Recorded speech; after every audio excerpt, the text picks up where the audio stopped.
This podcast is certified fresh. Freshmediaworks.com.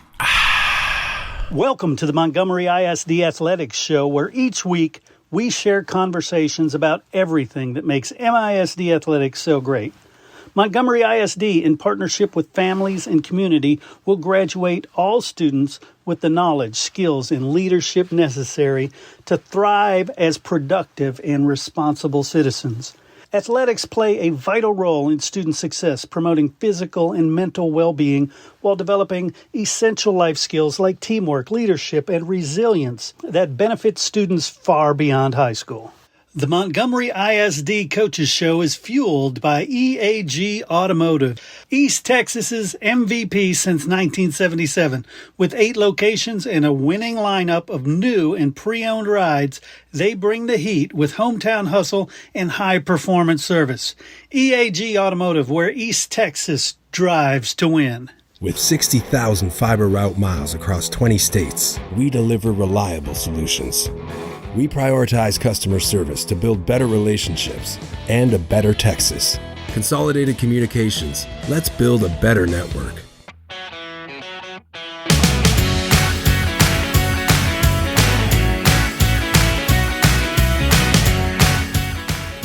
All right, everybody, welcome back to the MISD Athletics Show. I'm Chris Daly. Joining me today is Coach Brant Bourquin, Lake Creek Powerlifting Coach. How you doing, Coach? I'm great, Chris. I'm great. Thanks for having me on. You bet. So, talk to me about Lake Creek Powerlifting. People who have never heard of powerlifting as a high school sport or never heard of Lake Creek, or how would you tell them, how is the team? Oh, absolutely. Well, I know for clarification with powerlifting is definitely not just weightlifting.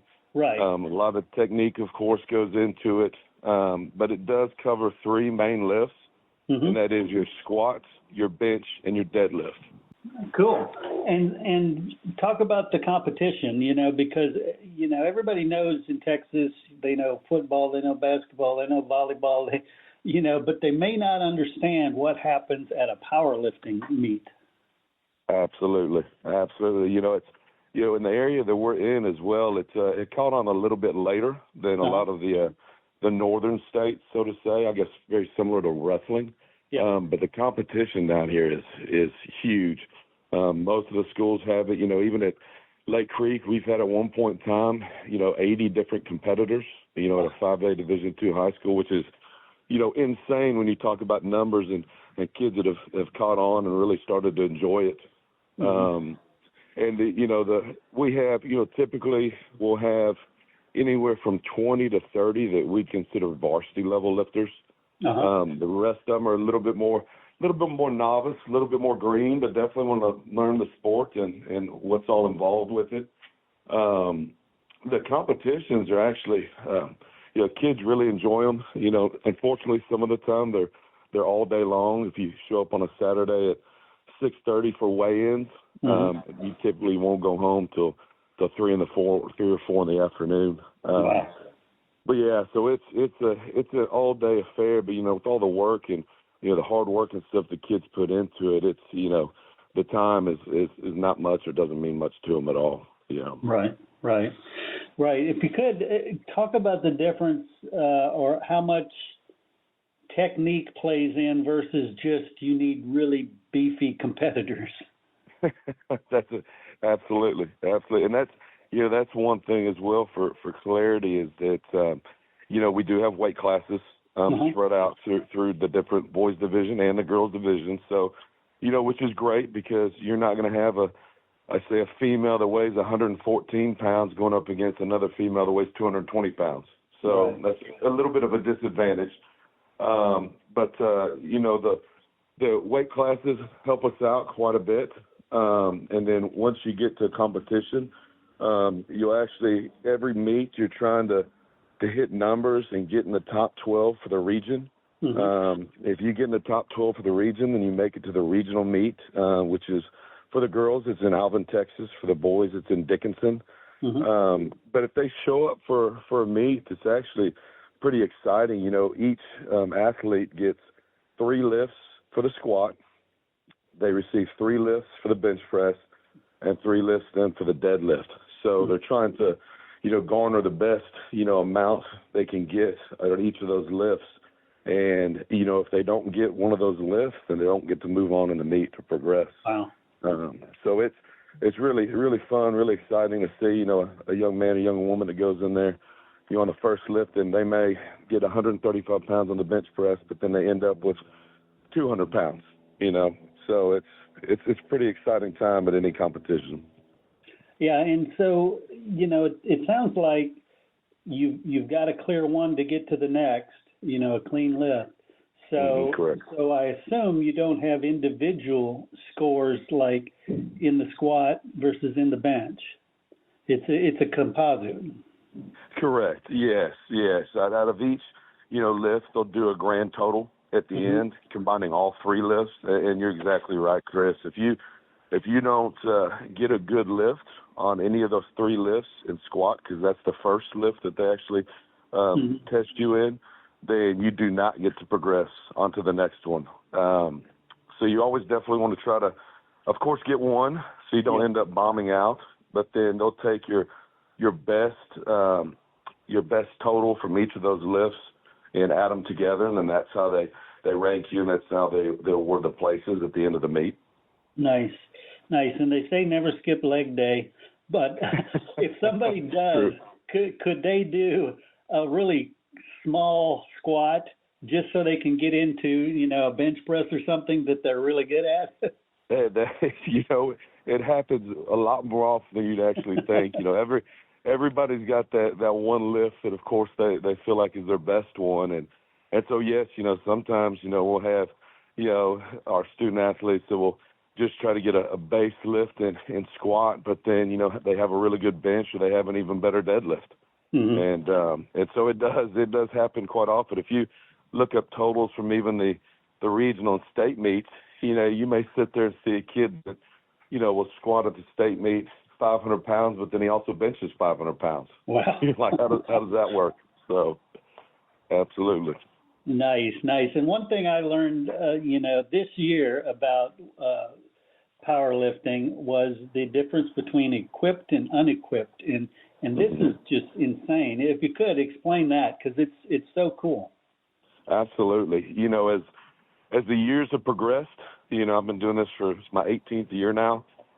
Even within the past 18 years, from the first year that I started coaching it, the material and the equipment that was used was very, very simple, one-ply, material. And now you're getting into where some of these, and really it's hit, the biggest margin in the bench press with these bench shirts.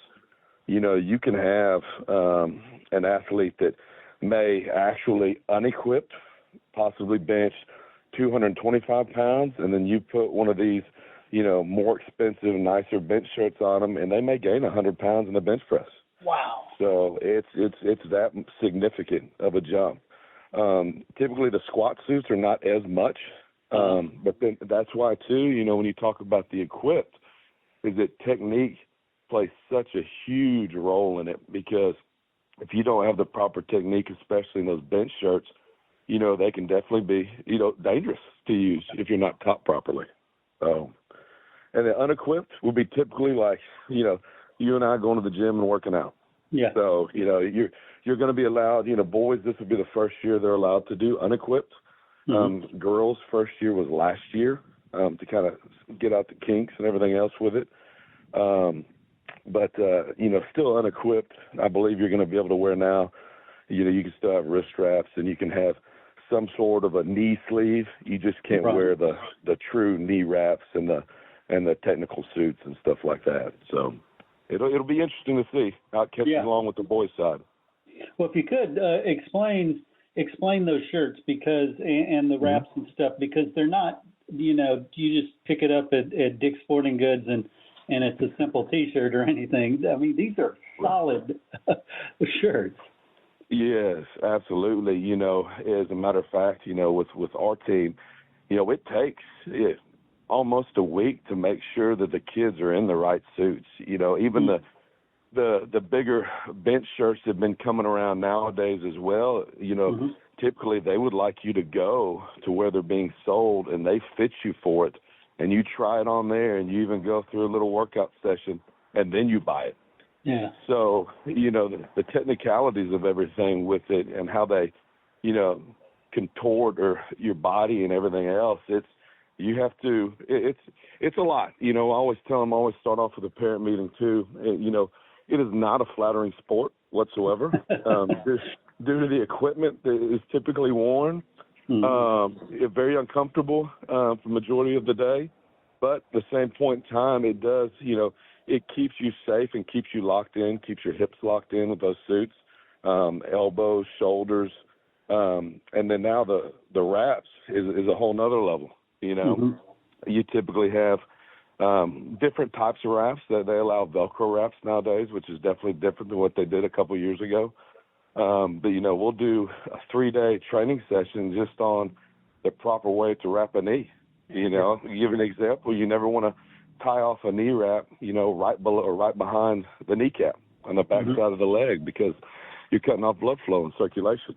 So there's lots of little technical things here and there that definitely takes quite a bit of teaching. But if you do it all correctly, like I said, you can definitely garner quite huge gains from all of it. So nice. And if you could talk about some of the kids, some of the standouts on the squad that you're going to rely on a lot this season. Absolutely. So I have 3 team captains that have been with me for a few years now. On the female side, I have Kennedy Box, and also have Mackenzie Beadle. Both of them are 2-year returning regional qualifiers. And I think the upside this year, they worked really hard in the off season and throughout, last year and over the summer, that I think we're going to see huge gains from them. Have another team captain on the boys side, Carter Knight. I think the sky's the limit for him. Unfortunately last year he had a kind of nagging back injury. So we did not actually get to see him perform. But he's 100% now. He's had some really good workouts. Very excited for him. Lots of other kids coming back. We actually there's a group of about 6 young ones too, freshmen, about 5 girls on the female side that I think they're a little bit smaller, a little bit more petite, which is good. You get all ends of the spectrum. And, they are looking really good at this point in time, very early on, especially for such a young age as well. Mm-hmm. Piper Anthony's one of those that I'm extremely excited about. Nice. And what about participation overall? Is it growing? Is it staying steady? We had a huge influx 3 years ago where, I called our AD at the time. I was like, hey, you got to come look at this, because we had almost 90 kids in powerlifting. So if you add in 90 kids into a weight room and you have, other sports after school working out and things of that nature, luckily we have such great facilities over here at MISD that we can house that many athletes at one time. And then it stayed pretty steady since that time. We graduated a huge class of powerlifters last year, which last year we ended up around about 75 total. That's all the way from, freshmen through 12th grade. But this year it's a little bit lower, but I have a huge influx of younger kids. So right. I think it'll set a platform and propel us, to another 80 year next year probably. So nice. Good participation numbers. Nice. And what about with those numbers, is there a next level for them? Does this go on at the collegiate level, and are there other? What is next for a powerlifting athlete? Well, I'll kind of. It definitely can occur at the next level. They have it on many college campuses right now. I've actually had some athletes in the past that have gone off to lift in college. It's kind of interesting. Kind of preface it a little bit is that. It's not governed by the UIL. They have their own governing bodies, the male and female side. But there are no sub-varsity meets. Right. All true meets are varsity-level meets. We do host one, and then we have a couple other schools that host what I like to call kind of a JV meet, where we allow some of our novice lifters to lift in it. And then if they continue to excel, they can go to places. Sam Houston has a huge program. Texas A&M has a big program. A lot of the schools in the state of Texas do, across the nation as well. And then you also have professional organizations, that do it as well. And, go across seas. I've had a lift in the past that actually went and lifted in Germany. So, and now you talk about, we spoke about equipment earlier, now the sky's the limit. You can have as much equipment as you want. And spend as much money as you want as well. Right. Nice. And you talk about the meets. What does the calendar look like for the team in 26? Sure. It's it's a very fast season. Typically the first meet occurs last weekend, so we just passed it. That's always a difficult one for us, due to, we're still not in school, still, covering the holiday break. So I try to give the kids as much rest as possible. But our first meet will be this weekend in New Caney, and then we will have subsequent 5 more meets throughout the season itself. Typically it ends, whenever the regional meet occurs, it's typically on the very beginning of March. And then it goes through our spring break is when the state powerlifting meets typically are. Girls is usually first weekend of our spring break, and the boys is usually the last weekend of our spring break. So, but it's very short. If you consider it's probably a 3-month span altogether. But that's why it's always important for these young men and women to continue working out throughout the year, so that way they can hit the numbers they want to hit, or that the expectation is that we want them to hit. So. Right. And my guess would be that a lot of your athletes are multi-sport athletes. Correct. Chris, we've had, I tell you what, like I said, we've been very fortunate with participation numbers over here. So we're looking at about half are typically from other sports. We get quite a big following from football, of course, on the male side. It's always funny to tell people too, we actually have a really good numbers from the female side due to softball, which, you would think for successful as we've been in softball that, those girls wouldn't want to have anything to do with anything else but softball. But, they're definitely talented, on the female side across all sports. And then you have the other half that is, the student body that's just looking to be involved and to join a group. And that's really, really awesome to see too, because, you definitely get to know each other, spending, all day on a Saturday with each other, all evening on a Thursday with each other. You get quite close to them, and good way for them to be involved with Lake Creek and the program, and to keep them involved too. So very fortunate. I love it. Well, Coach Bourquin, I want to thank you so much for sitting down with me and educating me a little bit more on powerlifting. Best of luck this season, man. I appreciate it, Chris. Thank you very much, and thanks for promoting the program as well. You bet. Take care.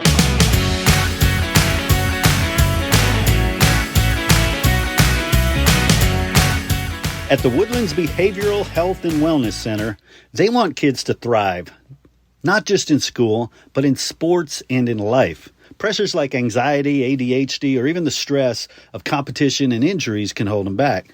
That's why their team offers specialized care, including sports psychology, to help kids manage performance pressure, bounce back from setbacks, and build confidence on and off the field. They provide complimentary consultations, so call today. Call 281-528-4226 or visit addwoodlands.com, because every student deserves the chance to thrive.